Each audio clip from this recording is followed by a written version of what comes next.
내가 주 안에서 크게 기뻐함은 너희가 나를 생각하던 것이 이제 다시 싹이 남이니 너희가 또한 이를 위하여 생각은 하였으나 기회가 없었느니라. 내가 궁핍함으로 말하는 것이 아니라 어떠한 형편에든지 나는 자족하기를 배웠노니 나는 비천에 처할 줄도 알고 풍부에 처할 줄도 알아. 모든 일 곧 배부름과 배고픔과 풍부와 궁핍에도 처할 줄 아는 일체의 비결을 배웠노라. 내게 능력 주시는 자 안에서 내가 모든 것을 할 수 있느니라. 그러나 너희가 내 괴로움에 함께 참여하였으니 잘하였도다. 빌립보 사람들아, 너희가 알거니와 복음의 시초에 내가 마게도냐를 떠날 때에 주고받는 내 일에 참여한 교회가 너희 외에 아무도 없었느니라. 데살로니가 있을 때에도 너희가 한 번뿐 아니라 두 번이나 나의 쓸 것을 보내었도다. 내가 선물을 구함이 아니요 오직 너희에게도 유익하도록 풍성한 열매를 구함이라.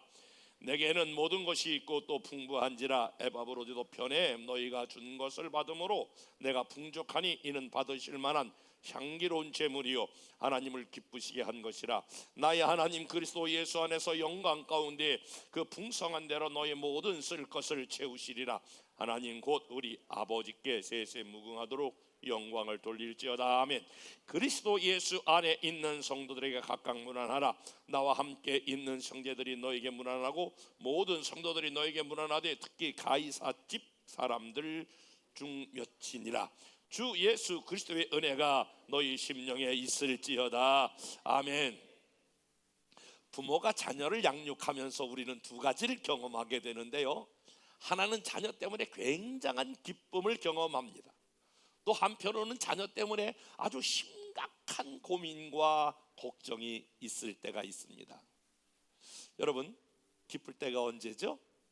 아마 여러분의 자녀가 잘 나가고 여러분의 목표대로 이루어지고 또 모든 면에 밝고 명랑하고 즐겁게 사는 것을 보면, 또 잘 자라나는 것을 보면, 자기 몫을 잘할 뿐만이 아니라 좋은 영향력을 미치게 되면 여러분들은 자녀를 향하여 바라볼 때 그렇구나, 내가 정말 고생하고 길렀는데, 애쓰고 길렀는데 참 보람이 있구나, 아마 그런 것을 느낄 거예요.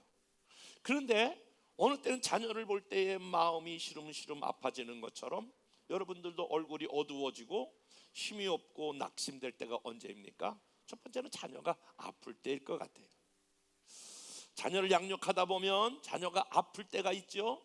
그럴 때에 대개 많은 부모가 그 고통스러운 자녀의 모습을 보면서 내가 대신 아팠으면, 그런 경우입니다. 뿐만이 아니라 자녀가 살아가면서 이렇게 우울해질 때가 있어요. 낙심이 되고 실망하고 사춘기 같은 때는 문을 꽉 닫고 들어가서 두드려도 답을 하지 않을 때에 그때 정말 부모가 힘들어져요.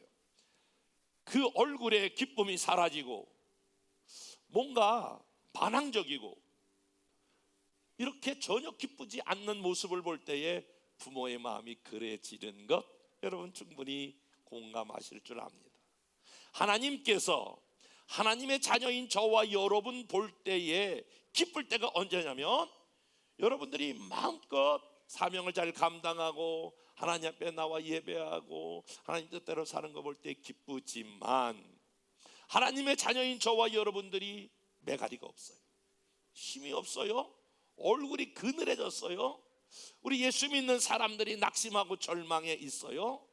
그때마다 하나님 아버지도 저와 여러분을 바라보면서, 야, 내가 쟤를 위하여 내 몸까지 아낌없이 주었는데 저렇게 왜 슬프게 어렵게 살아가나, 그러면서 야, 내 뜻은, 하나님께서 이렇게 말씀해요. 내 뜻은 너희들이 항상 기뻐하는 것이다.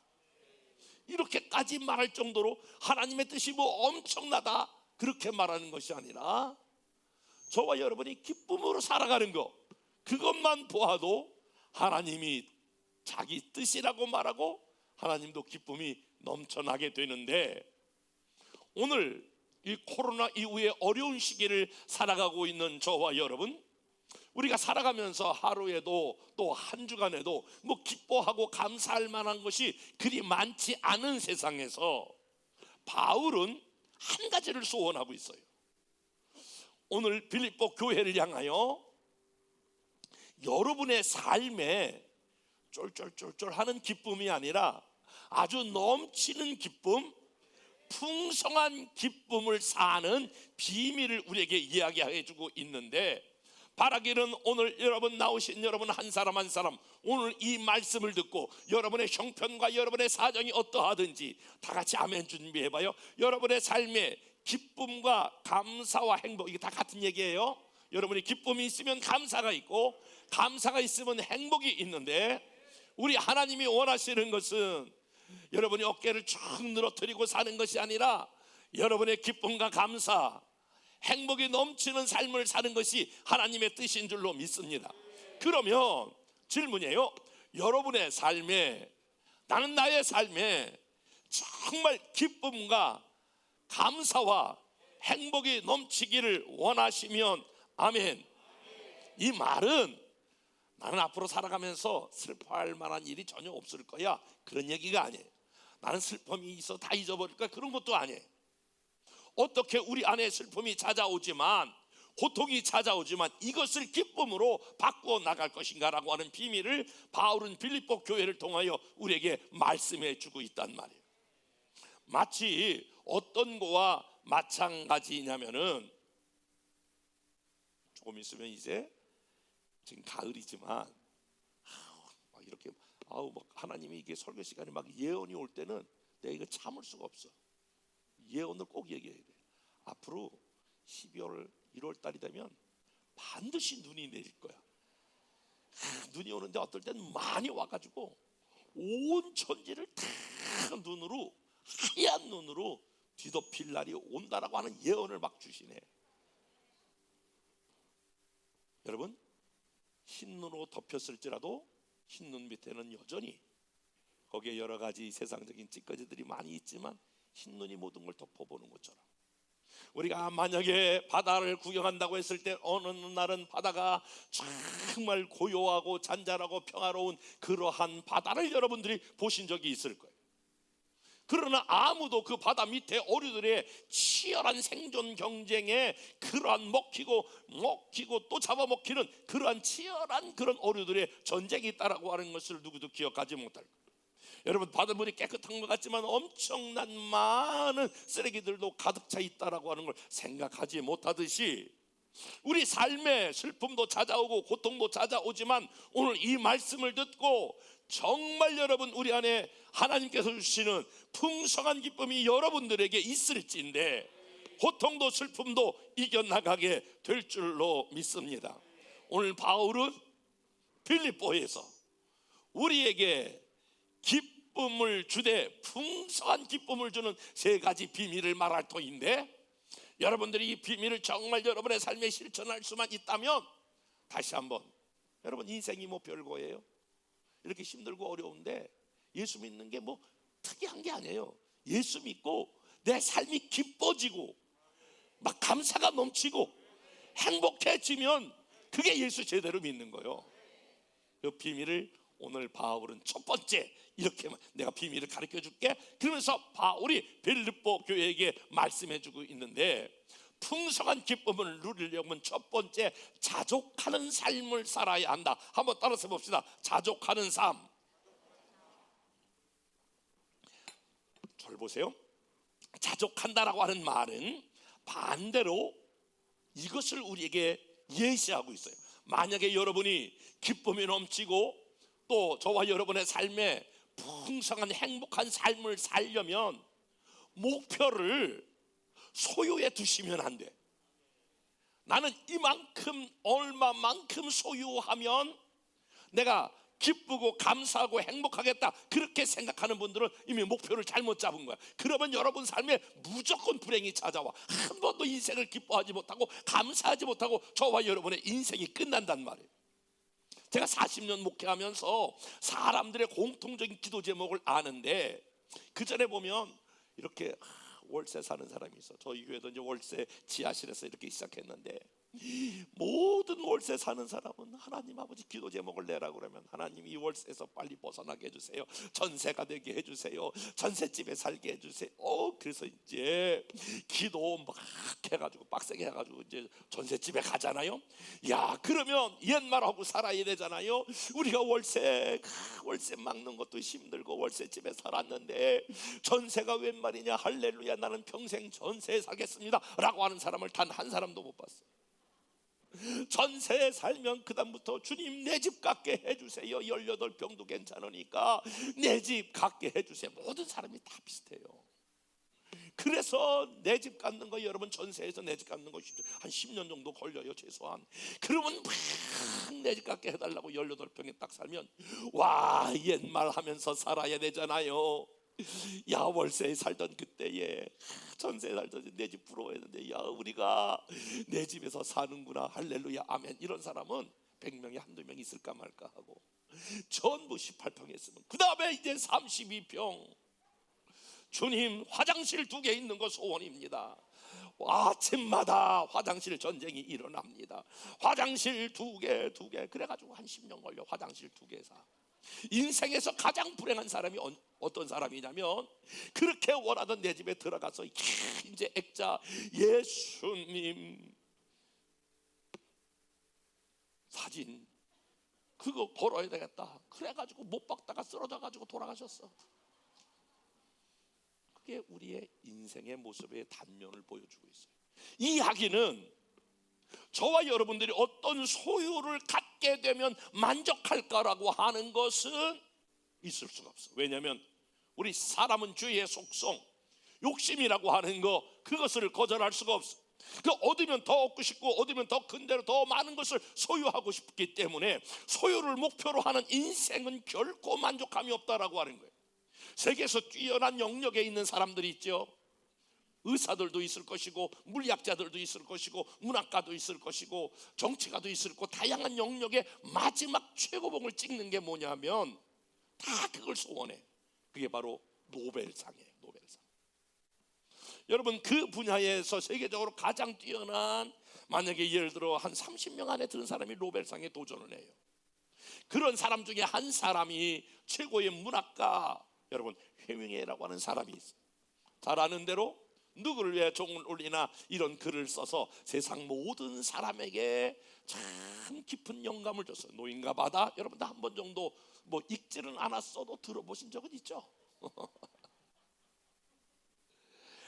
해밍웨이가 글을 잘 써가지고요 마지막에 노벨상을 받았어요. 그런데 노벨상 받은 후에 얼마 있다가 자살해서 죽어요. 왜냐하면 더 이상 목표할 게 없으니까 사람이 허무해지는 거예요. 그러니까 저와 여러분의 인생에 있어서 기뻐하는 삶, 감사하는 삶, 행복한 삶은 여러분이 절대로 목표를 소유에다가 두면 여러분들은 결코 기뻐하고 감사할 수가 없어요. 약간 이것을 풍자적으로 쓴 하나의 시가 있는데, 계절이라고 하는 시를 쓴 사람이 있어요. 여러분, 봄의 계절 나는 여름을 기다렸네. 그 따뜻한 햇살과 들려 여러분 이제 봄이 되면 여름을 기다려요. 여름은 반드시 또 사람이 가을을 기다려. 아름다운 낙엽이 떨어지는 거, 그리고 그 신선한 그 차가운 약간 그 공기를 기다리면서 살아요. 가을이 되면 신눈 높이는 아름다운 계절 겨울을 기다려요. 여러분, 그것뿐만이 아니라 어린 시절, 저와 여러분이 어린 시절을 이렇게 지내왔죠. 그러면 그때 전부 다 아이고 내가 빨리 커서 이 공부에서 벗어났으면 좋겠다. 그리고 20대 30대 막 직장생활하는 걸 꿈꿔요. 20대 30대가 딱 되면 야, 저렇게 중년 노년에 여유 있는 삶을 사는 사람들을 보면서 야, 나도 빨리 돈을 벌어서 이제 안정적인 그런 삶을 살면서 중년을 노년을 화려하고 조금 더 안정적으로 살아가고 싶다, 그런 꿈을 꿔요. 그러면 중년 노년이 되면 사람들은 야, 이제 좋다 그렇게 생각하지 않고, 그때 내가 젊었을 때 다시 한번 내가 20대로 돌아가면, 내가 30대로 돌아가면 내가 저 인간하고 만나지도 않고 괜찮은 사람으로, 그때 내 눈이 삐었지 그러면서 내가 사람을 잘못 만난 것부터 시작을 해가지고 사람들은 옛날을 동경해요. 이것은 우리에게 무엇을 말해주고 있는, 어떤 것을 풍자적으로 말하냐면 인생에 참 만족이 없다는 거예요. 저는 제 삶의 철학이 하나 있는데 그거예요. 오늘이 내 삶의 최고의 날이다. 나는 절대 20대 30대 안 돌아갈 수도 없지만, 그리고 40대 50대로 안 돌아가. 왜냐하면 지금이 하나님이 내게 주신 최고의 날이기 때문에. 한번 옆에 사람과 인사하겠습니다. 지금이 하나님께서 주신 최고의 날입니다. 바울은 빌립보 교인들에게 이 풍성한 기쁨이 넘치는 비밀을 11절 이렇게 설명하고 있어요. 11절 말씀 다 같이 한번 읽어보겠습니다. 시작. 내가 궁핍함으로 말하는 것이 아니라 어떠한 형편인지 내가 자족하기를 배웠노라. 따라서 해봅시다. 자족하기를 배우라. 자족하기를 배우라. 그러면 이 자족이라고 하는 말을 제가 국어사전을 찾아보니까 스스로 넉넉한 삶입니다. 우리가 기쁨이 넘치려면 자기 스스로 뭐를 해야 되냐면 지금의 삶이 가장 좋은 삶이다 이렇게 생각하는 거예요. 이런 게 잘 안 돼요. 그런데 여러분, 신앙인들은 하나님의 관점에서 문제를 보는 훈련이 필요해. 이게 이제 자족의 비밀인데, 어떤 일이 내 삶에서 좋은 일이 일어났을 때와 나쁜 일이 일어났을 때에 자족하는 삶을 배우라라고 하는 말은 이것을 하나님의 관점에서 보는 훈련을 해야 된다. 그런 것이 자족의 비밀이에요. 하나님의 관점에서 본다라고 하는 말은 로마서에 보면 모든 만물이 주에게서 나와 주로 말미암아 주에게로 돌아가느니라. 이 말은 모든 인생의 주인이, 이 역사의 주인이, 다 같이 아멘 크게 해봐, 하나님이시다. 하나님이 내 삶을 주관하시는데, 특별히 하나님의 자녀인 저와 여러분의 삶을 이끌어 가시는데, 그 이끌어 가시는 방법이 바로 무엇이냐면, 하나님은 언제나 우리의 삶을 선하게 이끌어 가신다. 하나님은 선하시며 하나님은 인자하시며 그 긍휼이 한이 없으시며, 그래서 우리 하나님을 향하여 참 좋은 하나님으로 고백하시면 아멘. 그러니까 좋을 때에도 하나님의 뜻이 있고 나쁠 때에도 하나님의 뜻이 있다. 이런 하나님의 관점에서 풀어내야 자족할 수가 있다라고 하는 거예요. 바울은요, 이 말씀을 12절에 이렇게 설명해요. 다 같이 12절 말씀을 읽어보겠습니다. 11절부터 볼게요. 미안해요. 11절. 나는 어떠한 형편에든지 자족하기를 배웠다. 어떠한 형편에든지 여러분이 자족하는 법을 배우시기를 주님의 이름으로 축복합니다. 그런데 12절 다 같이 시작. 나는 비천에 처할 줄도 알고 풍부에 처할 줄도 알아. 모든 일, 배부름과 배고픔, 풍부와 궁핍에 처할 줄 아는 일체의 비밀을 배웠다. 자, 보세요. 이 말을 바울은 살아가면서 인생의 비밀을 깨달았어요. 자기 안에 기쁨이 넘치는 삶을 살았어요. 사실은요, 바울이 이 글을 쓸 때에 AD 62년인데요 이때 바울이 3번 감옥에 투옥되는데 로마 감옥에 지금 갇혀 있어요.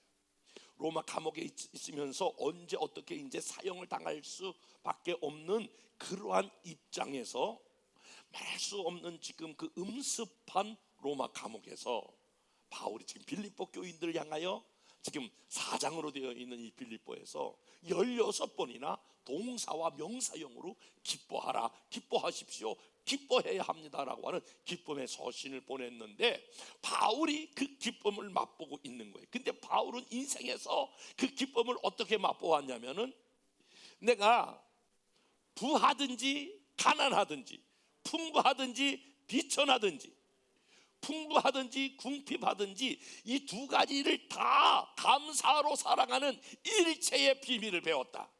그게 자족하는 것인데, 자족은 어떻게 자족이 가능하냐라고 하는 거예요. 여러분 동일하게 여러분에게 적용해 볼게요. 내 삶에 좋은 일이 일어났어요. 박수 받을 만한 일이 일어났어요. 감사한 일이 일어났어요. 야, 영광 받을 만한 일이 있어요. 그것은 하나님께서 여러분에게 주신 것이므로 그것을 통하여 하나님께 감사하시고, 하나님이 이 일을 행하셨습니다, 하나님께 영광을 돌리고 하나님께 그 받은 모든 은혜를 돌려드리기를 감사함으로, 기쁨으로 그렇게 하시기를 주님의 이름으로 축복합니다.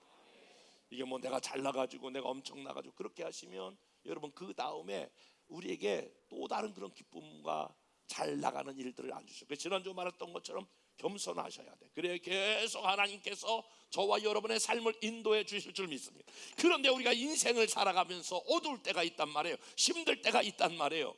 고통스러울 때가 있단 말이에요. 비천할 때가 있고 가난할 때가 있단 말이에요. 그때 어떻게 할 거냐?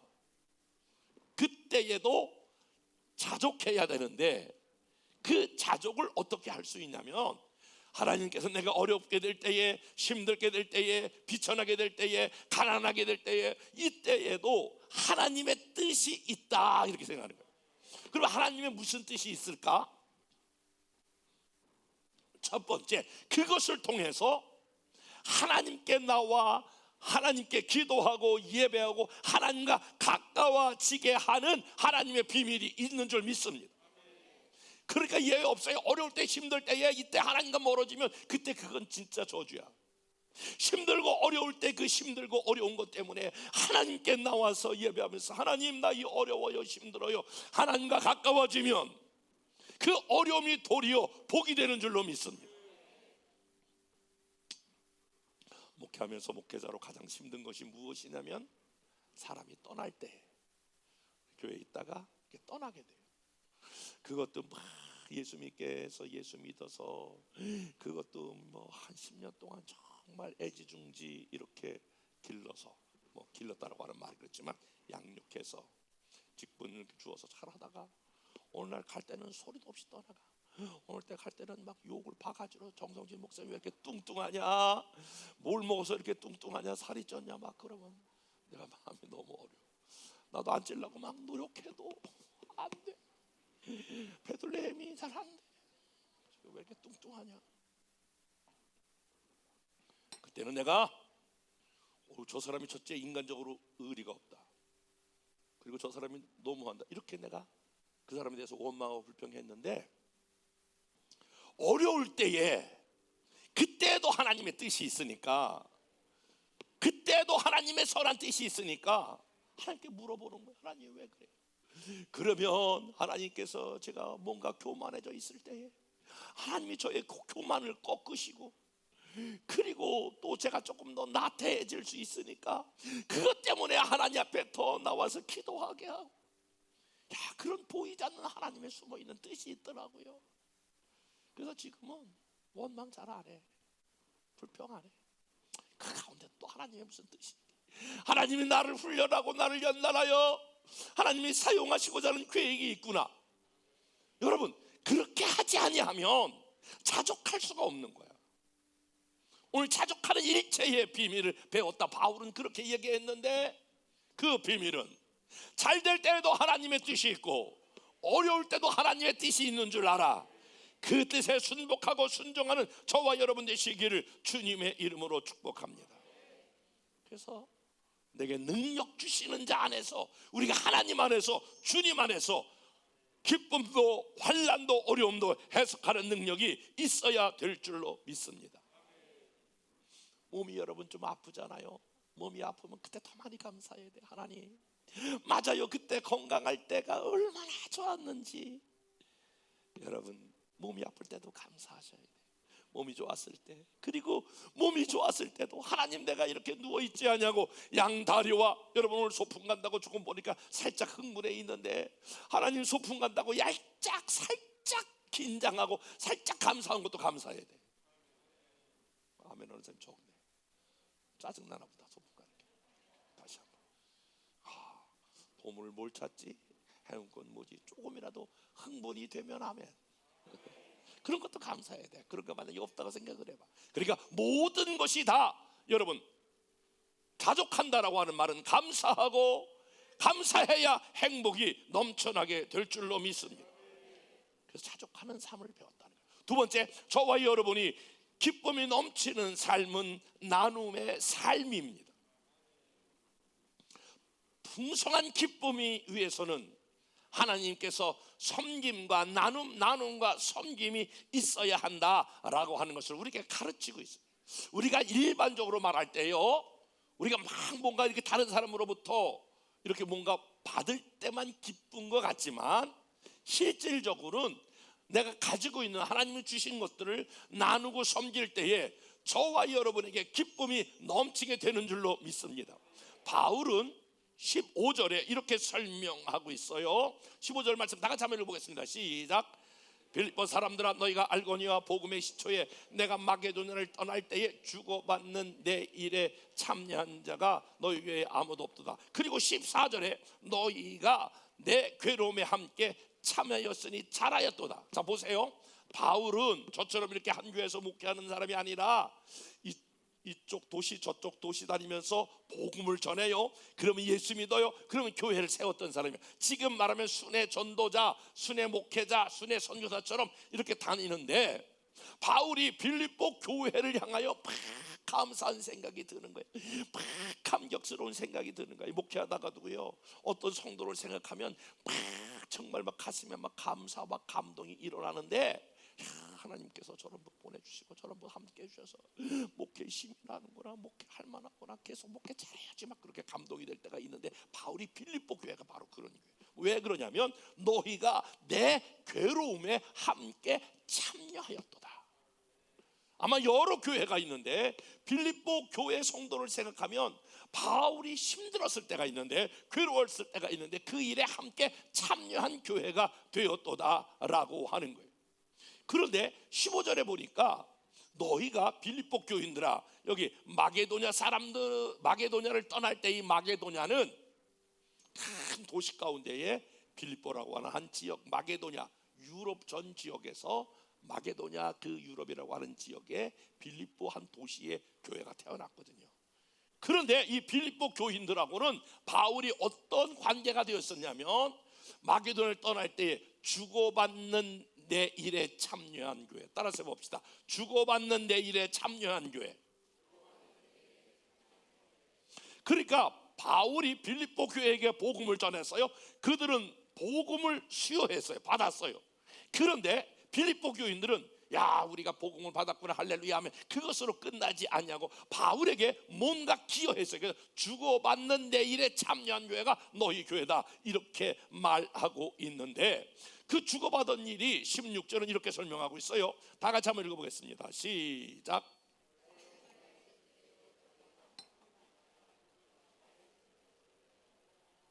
마게도냐라고 하는 성이 있다면 또 데살로니가라고 하는 한 지역이 있어요. 거기 데살로니가에 있을 때에 바울을 위하여 빌립보 교인들이 2번이나 나의 쓸 것을 보내었도다. 그러니까 빌립보 교인들은 지금 복음을 전하고 있는 바울에 의하여 뭔가 지금 그들에게 빌립보 교인들이 섬김과 나눔을 하고 있는 거예요. 2번이나 내게 보내었도다. 너희가 나와 함께 서로 주고받는 내 일에 참여했다.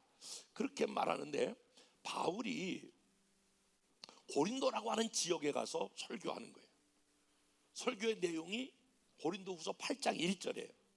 이렇게 고린도 교인을 향하여 이렇게 설명하고 있어요. 고린도후서 8장 1절 시작. 형제들아, 하나님께서 마게도냐 교회에게 주신 은혜를 우리가 너에게 알게 하노니. 그러니까 이 고린도 교회에 가가지고 내가 마게도냐 빌립보 교인들이 내게 주신 은혜, 이 은혜를 너희에게 지금 내가 설명하려고 그런다.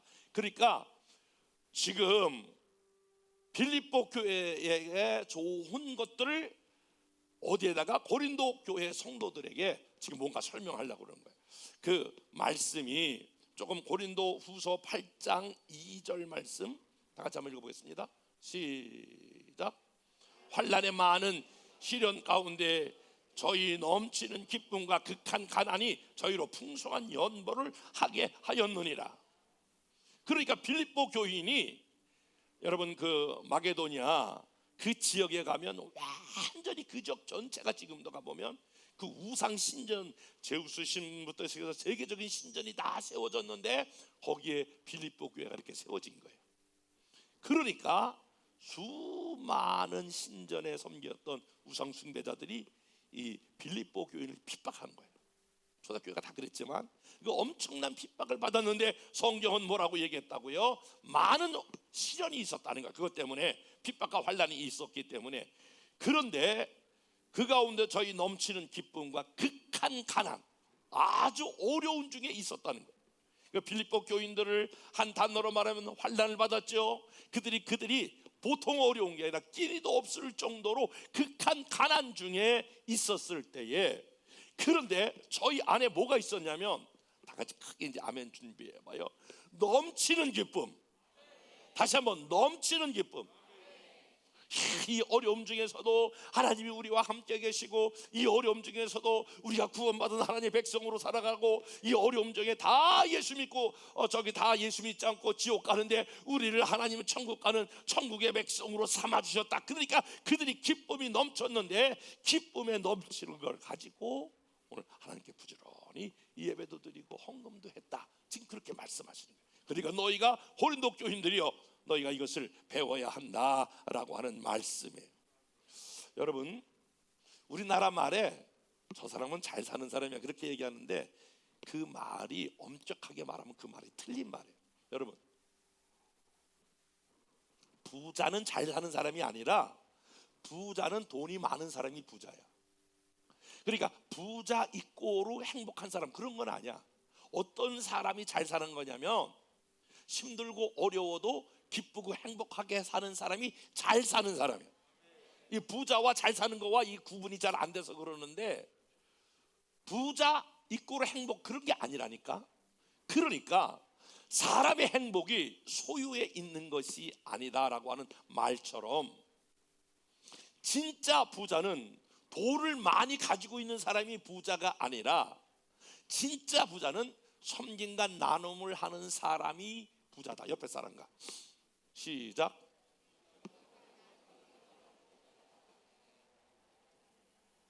그러니까 섬기는 사람, 나누는 사람이 진짜 부자인 줄로 믿습니다. 어릴 때부터 우리 아이들이 이제 초등학교 막 1학년 2학년 들어가면서, 그때 7평짜리 옥탑방에 저희가 살았는데, 애들이 오면 아빠 우리 집 부자야? 애들이 니네 집 부자니 자꾸 물어보니까, 애들이 와가지고 니네 집 부자야? 이렇게 물어보더라고. 우리 집 부자지. 진짜야? 진짜지. 아버지 우리 집 진짜 부자야? 아, 진짜 부자지 이놈들아. 진짜. 아버지가 말하면 진짜지. 그러니까 왜 우리가 부자야? 이놈아, 우리가 삼부자 아니냐? 삼부자면 부자지. 야, 두 명밖에 없는 부자인데 삼부자야. 우리는 삼부자니까 우리는 무조건 부자야. 그랬더니 그래? 그 나중에 그런 줄 알고, 야 우리 집 니네 집 부자냐고. 부자다. 그랬더니 니네가 뭐가 부자냐? 거기 저 옥탑방에 7평 사는데, 야 우리 삼부자다. 그래가지고 애들한테 손가락질 받았다 그러잖아. 그래도 여전히 삼부자야. 우리는 부자야. 이 나눔과 섬김, 이 얼마나 우리를 부욕해 하는지 몰라요. 사실 어저께 우리 장로님 부부가 수련회를 1년에 한 번씩 떠나는데, 하루냐 어제 당일 다녀오는 거예요. 어디 양평 쪽을 다녀왔거든요. 그동안 3년이나 잘 못 다녔어요. 근데 우리 장로님과 권사님들이 있는데, 제가 아주 중요한 거 하나 발표했어요. 제가 이제 이제 목사도 70이 되면 은퇴를 정식으로 하는 거거든요. 그러니까 제가 좀 몇 년 이게 남았어요. 그래도 꽤 남았어. 아직 괜찮아. 그러니까 4년 이상, 5년 이렇게 남았는데, 그래서 목사님이 이제 평생 교회에서 이렇게 헌신하고 그랬으니까, 목사님 이렇게 만약에 은퇴하면 살 수 있는 집을 어느 교회든지 장만해 드려요. 저에게 우리 교회에 우리 권사님 한 분이 한 10년 전에, 그래도 목사님 앞으로 은퇴하면 집이 있어야 될 것 같아. 그래서 청약 적금을 이렇게 부었어. 얼마 한 1년 정도 이렇게 부신 것 같아요. 그러다가 그분이 붓다가, 아니에요, 그거 저희가 불래요. 저희 집에서 오랫동안 또 부었어. 청약 부었어. 그리고 마지막 그 여기 그 청약을 이렇게 추천했는데, 요 옆에 하남시예요. 하남시. 여기서 걸어면 한 10분 정도, 차로 가면 10분 정도예요. LH 공사에서 임대 아파트 18평을 제가 임대 청약을 해서 임대 아파트가 당첨이 됐어요. 그래서 부지런히 부어서 18평 넣고, 근데 마지막 이제 돈을 얼마를 내야 돼서 교회에서 좀 마지막에 얼마를 냈어요. 근데 제가 그 집에 사실은 우리 부목사님, 이제 제가 여기 4층에 그때 이 4층을 증축할 때가 있었거든요. 증축할 때에 목사님 평상시 늘 이렇게 어렵게만 살았는데 저희 교회에서 아파트 하나 전세로 얻어드릴게요. 그런 얘기들이 많이 있었는데 무슨 소리냐, 여기 4층에 방 하나 드리면 거기서 살 수 있는데 뭐 아파트를 돈 들여서 그것도 융자 받아가지고 그렇게 하냐, 그렇게 하지 못하게 하고 우리 4층에다가 이렇게 방을 하나 이렇게 사택을 하나 드렸어요. 그리고 이제 적금을 부지런히 지금까지 이렇게 보았는데 무슨 생각이 드냐면, 지금 입고 있는 사택도 너무 좋은데 저 사택이 뭐가 필요할까? 저 사택이 지금까지 앞으로 이제 은퇴하려면 한 4년 이상 있어야 되는데 거기 들어가지도 않는데 그것만 해놓고, 부목사님 우리가 모실 때에도 거기 들어가려고 보니까 그게 제 명의로 돼 있기 때문에 또 임대 아파트이기 때문에 다른 사람이 못 들어간대. 그 불법이래요. 그래서 목사가 또 불법을 저지르면 안 되잖아요. 다른 사람이 들어와 살면 안 되잖아요.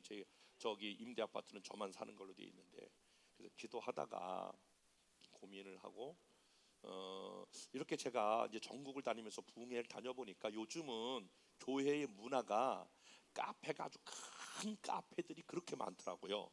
그래서 제가 결정을 하고 어저께 얘기했어요. 저 임대 아파트 이렇게 돈을 얼마나 버냐 하니까 5,800만 원 벌더라고요. 5,800만 원 그거 취소하겠다. 그 아파트 취소하고 그 5,800만 원을 내가 헌금으로 내놓을 테니까, 우리 여기 지금 로비가 있는데 그 옆에 지금 양육반이 공부하는, 그 전에 성가대실로 사용했는데 그쪽을 다 헐면 한 60평이 된다고 그래요. 60평 거기를 우리나라에서 아무튼 최고 좋은 카페, 아멘 해봐. 한 번 오면 또 오고 싶은 카페, 아주 정말 여러 가지 쌈박하고 이쁘고 아름답고 훌륭하고 멋있는 카페로 만들었으면 좋겠다. 그래서 제가 그 제 사택으로 저기 했던 그거를 취소하고 그 돈을 찾으라고 그랬어요. 그 어저께 결정했어요. 그래서 제가 얘기했더니 목사님 그래도 사택이라도 있어야 되는데, 사택은 지금 내가 여기 옥상에 옥탑에 잘 4층에 잘 살고 있는데, 그래서 그거를 앞으로 카페 헌금으로 5,800만 원을 내기로 했어요. 그래서 그 이제 앞으로 조금 있으면 아주 멋진, 여러분 좀 흥분해야 되는데 나만 너무 흥분해서 그런데 아주 멋있고 아름답고 훌륭하고 엄청난 카페가 로비에 생길 걸 믿으시면 하면. 그래서 아니 여러분이 이제 같이 카페에 앉아가지고 내가 시설도 아주 그냥 삐까번쩍 삐까번쩍 번쩍 삐까 막 이렇게 해서 하는데, 그래서 요번 추수감사절은 사실은 1년에 한 번 어려운 중에서도 하나님이 우리와 여러분과 함께 하신 거 인하여 추수감사절 헌금으로 드리지 아니하고, 여러분 여기 중에서는 그 우리가 6번 이사하고 건축을 2번 하고 리모델 증축을 한 번 했는데, 이때 참여하신 분들도 아주 흡족하게 참여하신 분들도 있고 참여하지 못한 분들도 있어요. 그래서 여러분도 기회를 드리기 위해서 추수감사절은 제가 아마 드린 거 가지고는 좀 부족할 수 있어요. 그러니까 여러분 추수감사절은 이렇게 기도하면서 하나님 내가 헌금이라도 이렇게 드리면 그것이 여러분 아름다운 카페로, 여러분 또 의자 하나라도 이렇게 하는데 도움이 될 거라고 믿고, 어저께 추수감사절 헌금은 건축헌금, 리모델링, 로비 카페 만드는 걸로 여러분이 쓰여질 것입니다. 여러분 헌금하더라도 그땐 그렇게 명목하겠습니다. 저는 바울이 빌립보 교인들에게 너희들이 내 괴로움에 참여한 거 너무너무 감사하다. 그리고 나에게 2번이나 쓸 것을 공급한 거 너무너무 감사하다. 이런 게 있잖아요. 당신이 준 게 너무너무 감사해. 너무너무 고마워. 너무너무 감사하면 이 사람이 이거 또 해달라는 건가? 또 달라는 건가? 그렇게 오해할 수가 있어요. 그러니까 바울이 지금 뭐라고 이야기하냐면 17절에 빌립보 교인들에게 이렇게 설명하고 있어요. 17절 시작. 내가 선물을 구함이 아니요 오직 너희에게 유익하도록 풍성한 열매를 구하는 것이다. 내가 지금 빌립보 교인들, 너희들이 내 괴로움에 참여하고 주고받은 일, 나에게 2번이나 이렇게 쓸 것을 제공한 거, 이거 너희한테 더 뭐 하라고 그런 게 아니야.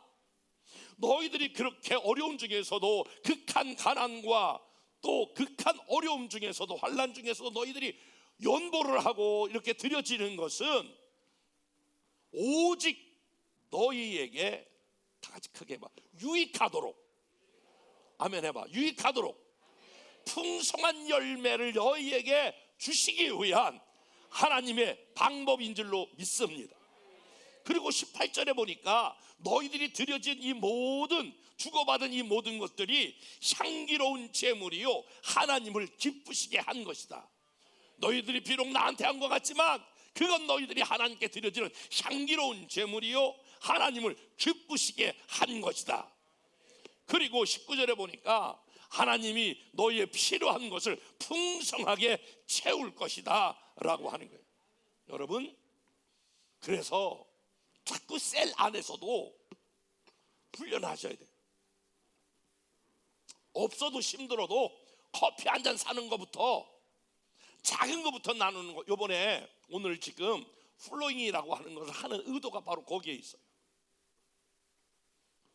플로잉이라고 하는 말 들어보셨으면 아멘. 여러분 내셨으면 아멘. 그 플로잉을 하는 이유가, 그거 내가 가지고 있는 거, 이것을 플로잉, 흘러보낸다, 다른 사람에게 가도록 해서, 그거는 바로 나눔을 실천하게 하는 한 방법인데, 이것이 단순히 여러분에게 내게 가지고 있는 걸 이렇게 나누는 것이 아니라, 그것이 여러분에게 유익이 되는 것이요 하나님께서 풍성한 열매를 되갚아 주시는 원인이 되는 줄로 믿습니다. 그리고 하나님께 여러분 그 플로잉한 것이 향기로운 제물이 되는 것이요 하나님을 기쁘시게 하는 줄 믿기에, 훈련 차원에서 플로잉 하시라, 훈련을 해라 라고 말씀드립니다. 사랑하는 여러분, 저와 여러분이 나눔과 섬김의 삶을 실천하게 될 때에 하나님이 저와 여러분을 풍성케 하고 풍요케 하시는 줄로 믿습니다. 세 번째로 마지막, 여러분 어떤 삶이 풍성한 삶이냐면 축복의 삶입니다. 빌립보서 4장 23절 말씀, 다 같이 말씀을 읽겠습니다. 23절 시작. 여러분 조금 냄새 나지 않아요? 주 예수 그리스도의 은혜가 너에게 심령에 있을지어다. 이게 축도예요, 축도. 그러니까 진짜 행복한 사람은 물질만 나누는 것이 아니라 여러분의 마음도 함께 나누는 삶, 다른 사람을 축복하는 삶, 이 삶이 하나님이 풍성한 삶이 되는 줄로 믿습니다. 여러분이 하나님께 받은 은혜, 이것을 다른 사람에게 말로 축복하셔야 합니다. 하나님의 이 사랑이 넘쳐나길 바랍니다. 이 은혜가 넘쳐나길 바랍니다. 주의 평강이 함께 하길 바랍니다. 이렇게 여러분이 받은 은혜, 마음을 나누어 주는 거예요. 저는 인도 캘거다를 2번 다녀왔는데, 거기 갈 때마다 지금도 잔잔한 여운이 있는 게, 인도의 캘거다에 가면 그 우리가 종교는 다르지만 정말 저도 존경하고 존경받는 성자가 있어요. 그게 테라사 수녀예요. 그래서 키가 1m 150밖에 안 되는데, 그분의 이렇게 초상을 이렇게 보니까 완전히 허리가 구부러진 정말 소녀 같은 한 여인이야. 그런데 그 캘거다에 가면 수많은 병동들이 있어요. 이 수많은 병동들의 아주 중환자부터 시작해서 점점 이렇게 나눠져 있는데, 평생 그것을 돌보면서 살았던 테레사 수녀. 그 수녀가 남긴 메시지가 있더라고요. 그걸 제가 찍어왔는데, 야, 그분이 남긴 메시지가 굉장히 감동이에요. 그 내용이 이런 거예요. 여러분, 이제 전 세계 사람들 향해 이렇게 외쳐요. 여러분, 가장 쉬운 것은 돈을 보내는 것입니다. 우리에게 돈만 주려고 하지 마십시오. 돈만 주면 여러분이 할 일을 다 했다고 생각하십니까? 우리에게 와 주실 수 없습니까? 여러분의 시간을 바쳐 주십시오. 땀을 흘려 보십시오. 여러분의 따스한 손길을 주십시오. 여러분의 벅차오르는 감사의 마음을 우리에게 전해 주십시오. 이 고통받는 사람들과 잠시라도 머물러 있어 주십시오. 우리는 당신이 돈으로 돕는 것보다 훨씬 중요한 거, 따뜻한 마음, 잠깐 머물러 있는 거, 우리의 손을 잡아주는 것을 원합니다. 여러분, 우리가 때로는 다른 사람의 무슨 나는 얼마를 누구한테 섬겼어, 그런 것보다 하나님으로부터 받던 따뜻한 사랑, 그리고 그 감사와 감격을, 그 축복의 메시지를 우리 이웃들에게, 다른 사람에게 넘겨줄 때에 여러분들은 그분이 그것을 얻고 힘을 얻는 걸 보면서 여러분의 넘치는 감사가 저와 여러분에게 있게 되는 줄로 믿습니다. 저는 우리 부모의 입장으로, 또 영적인 그런 아비의 입장으로 우리 성도들 한 사람 한 사람이 기쁨이 넘치는 삶을 살기를 주님의 이름으로 축복합니다. 바울은요, 빌립보 교인들을 향하여 그 너무너무 사랑스러워, 빌립보 교인들이 여러 교회가 있지만 빌립보 교인들의 마음에 감동이 됐어. 그래서 빌립보 4장 1절에 이렇게 말해요. 바울이 사람이 너무 예쁘면 애칭이라는 걸 쓰잖아요. 처음에 부부도 그렇고 애칭이라고 하는 단어를 써요. 바울이 빌립보 교회를 향하여 이와 같은 애칭으로 사랑을 표현해요. 그러므로 나의 사랑하고 사모하는 형제들, 여러분, 이게 바울이 빌립보 교회를 향하여 얼마나 그 섬김과 나눔을 잘했던 그러한 교인들을 향하여 지금 말하는 거예요. 나의 사랑하고 사모하는 형제들, 나의 기쁨이요, 나의 면류관에 사랑하는 자들아. 우리가 이제 손주들 보면 아우 우리 이쁜 강아지야 막 이렇게 얘기했잖아. 아유 우리 이쁜 강아지. 그러니까 바울이 빌립보 교회를 향하여 나의 기쁨이요, 나의 면류관이요. 사랑하는 여러분, 열방의 모든 가족들이 하나님의 기쁨이요, 하나님의 면류관인 기쁨과 삶이 풍성한 기쁨이 넘치는 삶, 그것은 여러분 소유의 목적을 두는 것이 아니라 자족하는 삶, 어떠한 형편에든지 하나님의 뜻이 있다고 믿는 삶, 내가 가지고 있는 것을 더 축적하는 소유의 삶이 아니라 나누는 삶, 섬기는 삶, 그리고 말로 가슴으로 따뜻한 사랑을 전하는 사람, 이 사람은 하나님이 약속하신 대로 풍성한 기쁨이 넘치는 삶, 행복한 삶이 될 줄로 믿습니다. 여러분이 그 모든 주인공이 되시기를 주님의 이름으로 축복합니다.